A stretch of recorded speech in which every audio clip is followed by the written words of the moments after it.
முறையாகவும் உளச்சான்றின் படியும் என் கடமைகளை நிறைவேற்றுவேன் என்றும் ஆண்டவன் மீது ஆணையிட்டு உறுதிமொழிகிறேன்.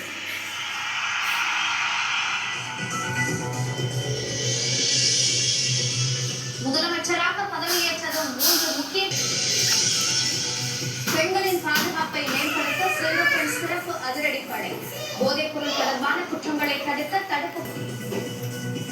நான் ஒன்றும் பெரிய மன்னர் பரம்பரையில இருந்தெல்லாம் வந்துடல. உங்களை மாதிரிதான், உங்கள ஒருத்த மாதிரிதான், உங்க குடும்பத்துல ஒருத்த மாதிரிதான், உங்க புள்ள மாதிரிதான், உங்க மகன் மாதிரிதான், உங்க அண்ணன் மாதிரிதான், உங்க தம்பி மாதிரிதான். தானும் தவறு செய்ய மாட்டேன், வேறு யாரையும் தவறு செய்ய விட மாட்டேன் என விஜய் உறுதி. அதிகாரம் கிடைத்ததால் ஆடி பார்க்கலாம் என யாரும் நினைக்க வேண்டாம் என்றும். நம்ம ஜெயிச்சுட்ட ஒரு ஆட்டம் ஆடி பார்க்கலாம் அப்படின்ற எண்ணம் யாருக்காவது இருந்துச்சுன்னா இப்பவே இந்த நிமிஷமே அதை எரேஸ் பண்ணிடு.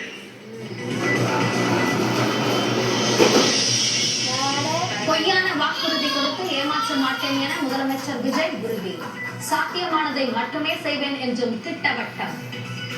நான் முன்னாடியே சொன்ன மாதிரி அது செய்வேன் இது செய்வேன்னு பொய்யான வாக்குறுதிகள்லாம் கொடுத்தவங்கள நான் ஏமாத்த மாட்டேன். எது சாத்தியமோ அது மட்டும்தான் நான் செய்வேன்.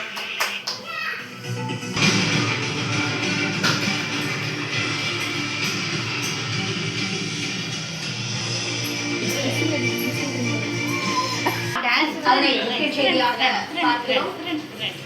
மாவட்டங்களுக்கு 1 என 37 காவல் நிலையங்கள் தடுப்புப்படை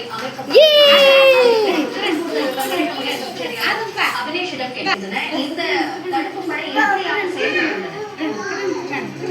மேலும் உள் விளையாட்டு அரங்கில் முதலமைச்சராக பொறுப்பேற்றுக் கொண்டு பிறகு முதலமைச்சர் விஜய் 3 முக்கிய பொறுப்புகளில் கையெழுத்திட்டார். முதல் பொறுப்பாக 2 மாதங்களுக்கு 500